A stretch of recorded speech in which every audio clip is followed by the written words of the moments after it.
Bienvenue dans ce journal de bord officiel numéro 1 sur un format audio de type podcast qui est toujours dans un état de gestation, dans un état de test, parce que voilà, il faut essayer des choses avant de trouver son juste milieu, son juste rythme. Bref, donc on va attaquer directement les sujets du jour, à savoir le dossier Lovecraft, vidéo qui est sortie il y a peu, vidéo que j'ai partagée en plusieurs morceaux déjà pour les rendre plus digestes, disons. Qu'est-ce que j'ai pu oublier de dire ou pas. Enfin, je reviendrai vite fait sur une partie, on va dire, disons, annexe, aparté, vis-à-vis de la chaîne, concernant la forme de mes vidéos. Et enfin, on finira sur un petit sujet concernant le jeu de rôle. Jeu de rôle qui, je le rappelle, avait été présenté comme un format à part entière sur cette chaîne et qui n'a pour l'instant pas vu le jour. Sauf sur une petite vidéo de 1 heure et quelques, enregistrée à la zob chez un pote parce que j'avais justement pas tout le matériel nécessaire. Et bon, il serait peut-être temps de s'y remettre. Vous avez pu remarquer peut-être que dans les dernières vidéos, j'essaye d'être un poil plus professionnel, tout en étant caricatural, c'est-à-dire je fais plus de coupures, j'essaye de donner un peu plus de rythme aux vidéos, etc. Ça ne signifie pas pour autant que je vais changer mon mode opératoire, qui consiste à dépenser le moins d'énergie possible pour faire le plus de contenu possible, parce que c'est aujourd'hui comme ça que les gens apprécient leur contenu, n'en déplaise aux personnes qui veulent du contenu absolument parfait, dans un studio avec un éclairage extraordinaire, etc. Bon, les faits donnent raison à ceux qui produisent du contenu régulièrement. Le problème étant que je peux pas produire du contenu régulièrement déjà de base, parce que j'ai un boulot à côté, mais aussi parce que voilà, j'ai des responsabilités, disons, dans la vie qui m'empêchent de continuellement passer mon temps le cul assis sur une chaise à me vriller le dos pour faire des vidéos qui ne vont pas faire beaucoup de vues. N'empêche, parce que on est en train de parler vite fait de la chaîne, donc on va parler d'abord de la forme de mes vidéos. Voilà, première partie. Le dossier Lovecraft, je le garde pour plus tard. C'est ce qu'on appelle l'improvisation du direct. Donc je disais, n'empêche, je constate que au niveau du nombre d'abonnés, c'est toujours plus ou moins la même chose. T'as 9 personnes sur 10 qui sont issues du visionnage d'une vidéo qui a touché l'international. Autant dire que ce ne sont pas des Français et donc que je ne peux pas leur parler. Et qu'en plus de ça, ils ne s'intéressent pas au sujet. Mais il n'empêche que je commence à voir enfin fleurir des premiers commentaires. Je précise que cet enregistrement se déroule le 28 juillet 2024. Et oui, vous le verrez certainement arriver début septembre, mais j'essaie de prendre un peu d'avance. Et déjà, à ce moment-là, je trouve qu'il commence enfin à y avoir quelques commentaires par-ci par-là, des commentaires pertinents de personnes qui suivent la chaîne ou qui tombent dessus par hasard. Écoutez, bienvenue, messieurs, dames. Ça me fait plaisir de ne pas avoir l'impression de parler à un mur. Bon. Mais c'est vrai que c'est un peu ma faute. J'ai toujours eu tendance à partir en cacahuète, à ne pas respecter de format quoi que ce soit, et bref, faire tout ce qui me plaît. Parce que je suis comme ça dans la vraie vie, pas le genre de personne à s'enfermer dans un domaine précis et d'essayer d'en vivre. Même l'idée de vivre de mes ventes de romans serait totalement stupide. Quand on voit la concurrence, le nombre de personnes surtout, parce que quand on parle de qualité, j'aurais tendance à être un peu plus narquois, car il m'arrive de lire vraiment des choses... Je me demande parfois comment est-ce que ça a pu être publié. Mais, attention, j'ai mes défauts, vous inquiétez pas. Oui, vous inquiétez pas. Il est nul le Christian, vous inquiétez pas. Voilà. Ça, c'est pour les 2-3 du fond qui vont dire gna gna gna, il se prend pour je sais pas quoi. Non, c'est juste que, voilà, c'est une observation. Maintenant, t'en fais ce que tu veux. Et du coup, lorsque le choix se pose à est-ce que on va passer par le circuit traditionnel, c'est-à-dire par l'édition, l'éditeur qui va faire tout le boulot, disons, de marketing, de présentation, etc., plus de la distribution du livre, et on ne parle même pas de tout ce qui est correction, illustration, ou bien on va passer par l'auto-édition. Au-delà de ces questionnements, la vraie question à se poser, c'est est-ce qu'aujourd'hui, il est toujours possible de vivre de ces bouquins ? Outre le fait que les sociologies évoluent, que les gens évoluent, et qu'ils, pardonnez-moi du fait, encore une fois, une observation, lisent de moins en moins des contenus, j'allais dire non abrutissants, mais même ça, tu vois, ça peut être mal perçu. Lisent de moins en moins de contenu qualitatif ou de contenu à visée fictionnelle. Voilà. En gros, on lit de moins en moins de fiction, et encore, quand c'est le cas, c'est toujours les habituels, Harry Potter et compagnie, et même cette frange de la population est de plus en plus basse comparée au reste. Voilà.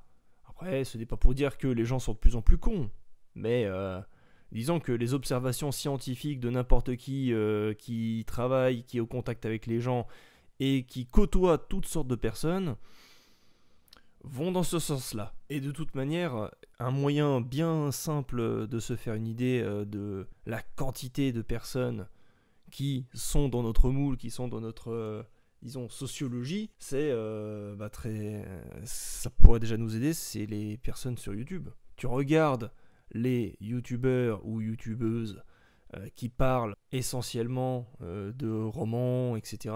Bon, ce qu'on appelle les booktubers, voilà, schématiquement. C'est qui a le plus d'abonnés? C'est qui a le plus de vues? Bon, là, je vais bientôt sortir ma critique sur un des bouquins de Christelle Le Bailly qui s'intitulait, je crois que c'est Une route en enfer, ou un détour, je crois, pour l'enfer, voilà, pardon. Et j'ai regardé quelques-unes de ses vidéos, mais j'avoue que c'est pas par elle que je suis passé au départ, quand je me disais que j'allais lire des bouquins d'auteurs, etc. Donc j'ai vu quelques-unes de ses vidéos, elle a l'air très sympathique, ouverte, parle bien, balancer les bons sujets, etc.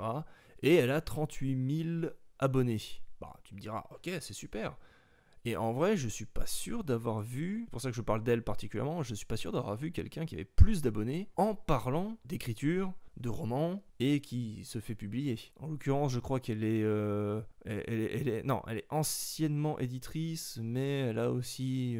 Oh bref, je me souviens plus du dossier là concernant, excusez. Mais oui, elle a un pied dedans. Voilà, elle a un pied dedans. Si tu dis que le maximum que tu puisses avoir, c'est 38 000 personnes qui te regardent, ce serait le maximum de... Hypothétiquement, le maximum de ventes que tu pourrais faire sur tes livres en France. C'est chaud quand même. Après, oui... Évidemment, je fais des raccourcis, je sais bien, mais c'est pour donner une image. Et encore, on part du principe que tu es dans la réussite, que tu arrives à vendre, etc. Et ben même elle avoue dans une vidéo que j'avais vue, je sais plus, c'était une interview, je crois, sur une autre chaîne, où elle avouait que de toute manière, elle ne comptait pas un instant gagner sa vie en vendant des livres, mais qu'elle fait à côté des formations à l'écriture, aide aux auteurs. Alors, moi j'appellerais ça script doctor. Elle a appelé ça, je sais plus, des ateliers d'aide aux auteurs qui veulent sortir leur bouquin. Écoute, je vois qu'on a à peu près le même état d'esprit, donc c'est bien, d'accord. Bon, si ce n'est que je me verrai pas sortir des formations, mais qui sait, avec les années, on n'est jamais sûr de rien et il faut jamais parler trop tôt. Trop en avance. Donc voilà, n'en déplaise aux personnes qui n'aiment pas ce type de format, enfin, cette manière de faire les vidéos comme je l'ai fait aujourd'hui, c'est-à-dire sous un format vlogging, avec de temps en temps quelques petites pirouettes en matière de montage, mais très souvent un montage très basique, avec des coupures un peu plus hachées, un peu plus nettes, pour garder une certaine fluidité de la vidéo. D'ailleurs, le montage de cet audio que je suis en train d'enregistrer risque d'être particulièrement savoureux, mais bon, il faut assumer. Donc, ça, c'était pour la forme de mes vidéos. Évidemment, je continue à faire les vidéos, on va dire, qui n'intéressent pas grand monde, mais même si ça fait quand même quelques vues, les revues, par exemple, les revues de chaque chapitre des Gawa, parce qu'au bout d'un moment, en fait... il faut se vendre, et il faut se vendre de manière différente. Ce ne sera pas les mêmes personnes qui viendront acheter ton livre en mode « Tiens, j'ai vu ça au hasard sur Amazon KDP, ça a l'air bien ». Ce ne sera pas les mêmes personnes qui achèteront ton livre en voyant tes vidéos, en se disant que t'étais sympa. Et c'est pas les mêmes personnes qui vont acheter tes livres en ayant lu le livre gratuitement sur Wattpad et regardé tes revues derrière et qui se seront dit « Putain, c'est intéressant, il analyse ses propres trucs, il met l'accent sur là où ça allait, là où ça allait pas. Il essaie de nous expliquer un petit peu la structure narrative qu'il a choisie et pourquoi est-ce qu'il a fait telle ou telle erreur. Est-ce que c'était changeable, enfin, est-ce qu'il était possible de changer ou pas ?» En fait, les revues servent particulièrement, je pense, à mon avis, pour les auteurs débutants qui sont eux-mêmes dans une situation un petit peu perplexe. Voilà, ils savent pas trop qu'est-ce qui manque à leur récit pour être plus intéressant. Ils ont des fois peur de faire des erreurs. Parce que comme je l'avais dit dans les vidéos des 30 jours, il y a énormément de syndrome de l'imposteur dans le monde littéraire, disons moderne, souvent de l'auto-édition, on va pas se cacher, mais on va dire moderne, parce qu'aujourd'hui, les gens ne se rendent pas compte en fait que le simple fait d'écrire à peu près correctement, de ne pas faire 50 fautes d'orthographe par ligne, et en plus de ça, d'ajouter l'imagination qui va avec, c'est déjà un cadeau, c'est déjà un don en fait aujourd'hui. Je ne compte pas le nombre de personnes qui sont incapables de faire preuve d'imagination ou qui ont une imagination énorme mais qui sont d'énormes dyslexiques en orthographe. Maintenant, on dira oui, faut être gentil avec tout le monde. Mais déjà, je t'emmerde. Arrête d'être agressif d'entrée de jeu. C'est de moins en moins commun dans la vie de tous les jours, sur Internet. Évidemment, comme on se retrouve tous en communauté, c'est facile de dire oui, machin, on est entre nous, t'inquiète, on sait tous écrire. Connard, t'as oublié, t'as fait une faute là. Attends, j'ai eu un commentaire qui m'a fait mourir de rire. C'était t'as oublié un E sur ce mot-là, en mode ce mot est féminin. Et là, je reviens en arrière, je me dis putain, attends, elle me met le doute. Que je crois que c'était sur le titre d'une vidéo, sur une miniature, tu vois. Et là, je vais. Attends, si ça se trouve, elle a raison. C'est le biais de. Tu te prends un commentaire, disons négatif, peut-être que cette personne a raison. Donc je vais voir, tu sais, je tape sur Google, je fais plusieurs sites, parce que sur le premier site venu, tu peux jamais être sûr à 100% que ce soit vrai, je tape sur le premier site et tout, et après tu finis par avoir la règle grammaticale, alors non, ce mot-là est masculin, donc en fait, à la fin, tu mets un seul E, t'en mets pas deux. Et là, je me fais même pas chier, je lui renvoie directement le lien internet à cette personne, pour qu'elle constate par elle-même sa connerie, et pas de réponse. Toujours être ouvert, disons, à la connerie, hein, parce qu'on fait tous des erreurs plus ou moins monumentales selon notre niveau de fatigue, notre état d'esprit ou quoi, mais ça arrive quand même assez souvent que les gens disent de la merde, ou écrivent de la merde. Donc, pour les gens qui ont peur d'écrire parce qu'ils se disent c'est de la merde, oh là là c'est la honte, qu'est-ce que va penser ma famille? Alors je vous explique avec des mots simples, la famille, soit elle va vous enfoncer, soit elle va en avoir rien à foutre. Donc autant en avoir rien à foutre soi-même, et c'est souvent le cas même des potes ou quoi. Les potes vont très souvent dire oh là là c'est extraordinaire, putain, j'ai vraiment été dans cette scène, oh putain t'es trop fort, machin. Alors qu'en réalité, non. C'est un truc que j'ai tendance à dire pour rigoler, mais je le pense vraiment, sur une échelle de 1 à 100, dans mon niveau d'écriture, avec du bol, je dirais que je dois être à peu près à 30. Et en fait, passer les 10-15, tu pourrais déjà commencer à écrire un livre. Sans déconner, parce qu'avec tous les outils de correction, si t'es vraiment motivé, si tu passes par les bonnes phases de relecture et écriture, si tu fais du bêta-lectorat, j'ai pris un risque en disant ce mot-là, mais je pense que ça marche, donc on va rester sur ça. Normalement, tu peux écrire un livre. Et de toute façon, le plus important quand tu écris une histoire, c'est de respecter une certaine structure narrative. Pourquoi? Et j'insisterai jamais là-dessus. C'est parce qu'en fait, si tu fais un enchaînement de situations qui ne font pas grandir tes personnages, qui ne montrent pas que tes personnages évoluent et que tes personnages roulent sur l'action sans aucun problème, quand bien même tu te paluches tous les soirs en imaginant toutes ces scènes dans ta tête, en disant wow, c'est trop bien, c'est génial, ton histoire sera à chier. Et ça, que tu sois dyslexique à l'écriture ou non, la correction orthographique ne suffira pas à rendre ton histoire intéressante. Donc le plus important, ça reste quand même pas forcément d'étudier la manière d'écrire des histoires, ça c'est une chose que j'ai faite, mais j'avais déjà écrit des premiers jets avant ça. C'est juste que le gap entre l'avant et l'après est tellement grand que je me suis dit il n'y a pas moyen que je laisse passer ça. Après, vous avez aussi le droit de faire vos propres erreurs, vos propres tests, vous rendre compte que vos premiers récits sont à chier, et c'est normal.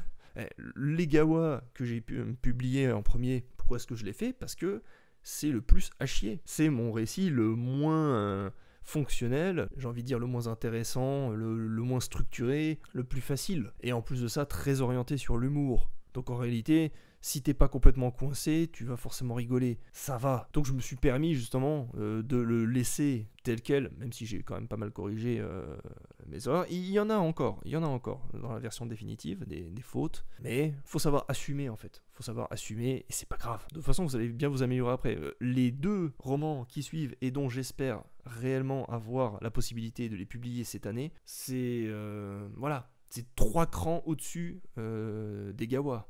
3 crans minimum. Et en plus, c'est des romans que j'ai écrits il n'y a pas si longtemps, donc je me souviens encore assez bien du niveau. Bien mieux, et je peux justifier pourquoi c'est mieux. Donc vous inquiétez pas, écrivez ce que vous avez envie d'écrire.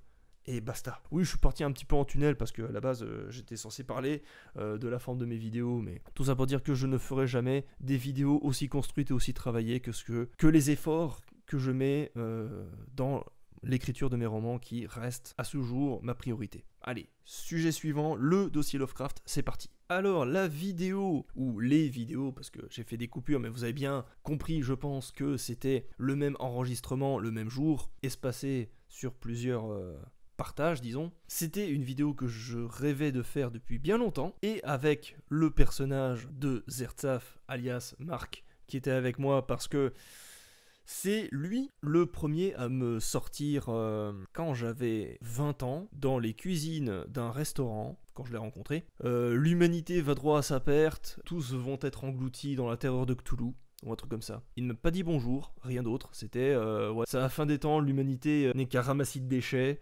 Et moi j'étais là en mode, mais t'as l'air d'être un gars vachement sympa, viens on discute. Et depuis c'est devenu un pote. Non, mais j'aime bien raconter cette histoire parce que c'est du véridique. C'est tellement stupide que ça peut pas être inventé. En l'occurrence, c'était quelqu'un qui était extrêmement fan de Lovecraft et qui arrêtait pas de me parler de ça, oui, la légende de Cthulhu, Yog-Sothoth ou Yog-Sothoth, j'arrive toujours pas à le formuler parce que c'est trop la merde. Les grands anciens, les races extraterrestres qui se sont perdus au fin fond de l'Antarctique, les Shoggoths, les Shoggoths, l'espèce de cube gélatineux à la con là, et d'autres trucs qui font peur. Alors forcément, moi j'ai jamais été adepte du registre horrifique, donc quand j'ai lu les premières nouvelles, alors je sais plus lesquelles j'ai lues. Je sais qu'il y avait Herbert West Réanimateur, parce qu'au moment où je l'ai relu, ça m'a rappelé les frissons que j'avais eus pendant ma vingtaine, quoi, quand j'ai lu ce truc la première fois. Et c'est vrai, encore aujourd'hui, c'est une de mes histoires préférées, parce que c'est une histoire de zombies, pas classique. Parce qu'aujourd'hui, les histoires de zombies, c'est toujours « Oh, je vais te bouffer le cerveau, oh là là, je vais te bouffer, oh là là, l'humanité court à sa perte, il faut tuer un maximum de zombies, il faut qu'on survive. » Là, c'est deux mecs qui jouent avec la notion de la vie et qui ressuscitent des morts qui deviennent des zombies. Et des zombies sous différents stades. Donc il y a vraiment beaucoup de potentiel en fait. Tu prendrais juste le thème avec la manière dont c'est traité et tu peux en faire une très très longue histoire avec plein de péripéties et plein de rebondissements. C'est génial la manière dont Lovecraft a écrit cette nouvelle quoi. Donc Herbert West Réanimateur, dont j'ai fait d'ailleurs un short sur TikTok, YouTube et Instagram. N'hésitez pas à vous le procurer, c'est vraiment génial. C'est vraiment génial. Là, vous voulez avoir du frisson, du vrai, c'est parti. Parce que le style de Lovecraft, et je reviens au sujet du dossier Lovecraft, la raison pour laquelle c'est intéressant de lire du Lovecraft, c'était la grande question finale que j'ai eu un mal fou à faire formuler à Marc, c'est pourquoi lire du Lovecraft. Eh ben, la raison première, c'est le suspense. Le suspense, l'ambiance. Lovecraft étant quelqu'un qui aime bien s'entourer d'une vérité, disons, pseudo-scientifique, c'est-à-dire il aime bien utiliser des termes scientifiques et des réalités scientifiques de l'époque où il a écrit ses nouvelles pour donner un réalisme à ses écrits.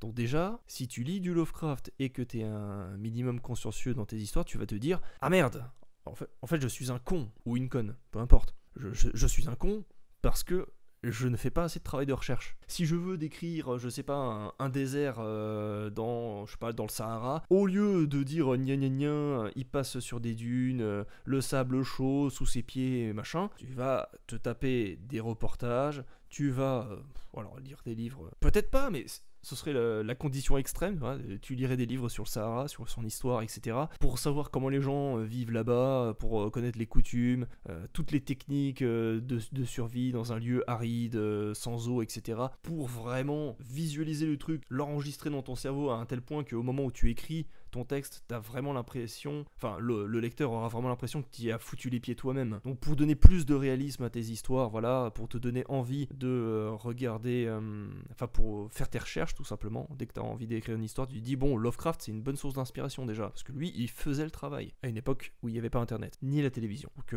gros respect pour ça déjà. Et de deux, l'ambiance, comment instaurer une ambiance. Sincèrement, l'étude des écrits de Lovecraft, c'est très très bon pour essayer de comprendre comment instaurer une ambiance d'horreur, susciter le stress chez le lecteur et en même temps ne rien dévoiler, ne rien montrer ou procéder, bon, le flashback étant un classique aujourd'hui un peu trop utilisé au goût de pas mal de monde, mais comment utiliser avec parcimonie, voilà, des flashbacks, revenir en arrière, ne pas forcément suivre la structure du récit du début, du milieu, enfin du début qui va jusqu'à la fin, mais parfois, par exemple, voilà, commencer par la fin, c'est ce que j'avais dit dans la vidéo, c'est que Lovecraft, il adore commencer par la fin, c'est-à-dire la première page de chaque nouvelle, c'est voici comment machin est mort, voici comment machin a disparu, je vous raconte comment les habitants de tel endroit se sont changés à jamais, je me souviendrai à jamais de ce qui s'est passé il y a quelques années dans cet endroit-là. C'est toujours par la fin, par le survivant, ou du moins par le narrateur qui raconte l'histoire et qui se trouve être également un des personnages principaux de l'histoire. Bon, il y a certainement des contre-exemples, parce que j'ai pas tout lu Lovecraft, mais j'en ai lu quand même un certain nombre pour avoir cette idée-là. Voilà, c'était vraiment là-dessus que je voulais axer, disons, mon analyse concernant Lovecraft, et peut-être que j'ai été un petit peu pris de court, parce que voilà, j'étais avec un pote et que... c'est pas toujours évident de se souvenir de ce qu'on avait en tête. Le dossier Lovecraft étant clos, je me suis attaqué à l'intégrale de Conan dans sa version reliée, Perfect Edition, comme on l'appelle, publiée par le très célèbre éditeur Bragelonne, éditeur auquel j'avais soumis la toute première version de mon premier roman de fleuve que je suis en train de finir maintenant. Et autant dire qu'ils ont eu raison de ne jamais me rappeler, parce qu'elle était catastrophique. Si aujourd'hui je considère que je suis à 30 sur 100 en qualité d'auteur et d'écriture, à l'époque j'étais entre 5 et 10. C'est-à-dire la personne qui ne fait aucun effort et qui se dit tiens je vais écrire un roman et puis on verra ce que ça donne. Comme ça à partir de rien. C'est un poil léger. J'aurais dû faire plus d'efforts, mais c'est bien. Et donc je disais, j'ai commencé à lire... cette intégrale de Conan qui a le bonheur de me proposer les nouvelles dans l'ordre historique dans lequel elles ont été publiées par l'auteur, ce qui permet justement de voir les changements, l'évolution du style, parce qu'au début c'est Robert E. Howard, c'est ça, il écrivait ses histoires sur un ton très sombre, très mythique, mythologique, avec énormément de magie. T'as des récits d'enquête, t'as des récits de combats, de rencontres avec des dieux, etc. Et petit à petit, puisque le gars, il fallait bien qu'il bouffe, et que les gens, ils en ont rien à foutre du mysticisme, il a commencé à foutre des femmes à poil. Voilà. Donc c'est pour ça que quand on pense à Conan dans la pop culture, on se dit toujours, c'est le gros bourrin musclé comme jamais, avec les cheveux noirs, et des femmes à poil. Et ben justement, il se trouve que les femmes à poil, c'était pas du tout l'idée d'Howard, c'était une idée de son éditeur, et surtout, bah, il fallait bien bouffer, quoi. Et les gens, bon, je préfère pas imaginer les gens qui se sont paluchés devant en imaginant des scènes. Mais à l'époque, ouais, à l'époque, je pense que c'était ça, parce que bah, il a eu infiniment plus de réussite que Lovecraft, il me semble, et Conan est entré dans la culture populaire notamment grâce au film avec Schwarzenegger, d'accord, mais il n'empêche que les gens se souviennent beaucoup plus des femmes à poil que des récits avec des divinités antiques, avec la guerre, la saleté, et surtout bah, le gros sujet, hein, le gros sujet de société, la barbarie face à la civilisation, parce que Conan, ça se résume à ça en fait. Conan, c'est la confrontation du barbare le plus pur, si j'ose dire, voilà, juste le bourrin, l'animal face à la civilisation. Et on se rend compte qu'en fait, les deux ne peuvent pas cohabiter, et que quand le barbare se retrouve lui-même à la tête du royaume, bah il y a tout qui se barre en couille, c'est la merde, il n'arrive pas à s'en sortir, et en plus de ça, il essaie quand même d'être un bon roi, mais il y a les gens qui complotent contre lui pour le buter. Donc en fait, la civilisation le rejette à tous les niveaux. Et c'est intéressant, tous ces sous-textes. Que j'ai hâte d'arriver au bout de ce dossier-là, mais je constate déjà qu'en termes d'écriture, Conan est vachement plus accessible que les écrits de Lovecraft, et donc c'est un style qui me correspond beaucoup plus. Donc déjà, je pourrais en tirer une certaine satisfaction, une certaine inspiration dans le style. Parce que j'ai souvent eu l'idée aussi de me dire ce serait pas mal d'écrire des nouvelles. Bon, j'ai déjà Poupimania, mais ça c'est plus une déconnade, une récréation. Mais de là à écrire des vraies nouvelles sur des personnages issus de mes univers qui sont déjà bien faits, bah, j'ai Le Passeur, qui n'est pas vraiment une nouvelle puisque c'est un roman de 400 pages, qui arrivera bientôt, je l'espère, au moment où vous aurez cette vidéo disponible. Enfin voilà, dossier Lovecraft clos. On va passer au dernier sujet, le sujet du JDR, à savoir le jeu de rôle. Alors, le jeu de rôle. Qu'est-ce qui s'est passé? Pourquoi est-ce que j'ai pas pu filmer des vidéos jeux de rôle? Alors, j'ai été déjà pris par les événements. L'année 2024 est au moins aussi épique que l'année 2020. 2022, je préfère éviter d'y repenser. Mais voilà, dans la vie de tous les jours, j'ai pas mal de responsabilités et je dois courir dans tous les sens. C'est pas évident de trouver des gens qui seraient disposés et disponibles surtout pour filmer des vidéos. Hein. Je prends encore une fois l'exemple de Marc dans la vidéo sur le dossier Lovecraft. Hein. Ça a été très très difficile de l'avoir. On s'était mis d'accord au départ pour un tournage, je sais plus, mai-juin, quelque chose comme ça. Puis en fait ça a été décalé début juillet. Puis en fait c'est vers fin juillet qu'on a pu le faire seulement. Et ben c'est pareil, dès qu'il s'agit de ramener un guest, parce que le jeu de rôle tout seul c'est pas ultra intéressant, et encore moins en vidéo. Dès qu'il s'agit de ramener du monde, voilà, c'est tout de suite plus compliqué. Et derrière tout ça, bah, les règles, forcément, les règles du jeu, j'ai tendance à les oublier, parce que manque de pratique. Et le jeu de rôle, c'est quelque chose qui nécessite beaucoup de pratique, surtout quand on veut être maître des jeux. C'est pas évident au jour le jour, mais j'ai quelques idées de personnes qui pourront participer au jeu de rôle plus tard, notamment le dit Marc, qui s'est immédiatement imaginé en train d'incarner son personnage de Zertsaf dans les Gawa, et moi je lui dis...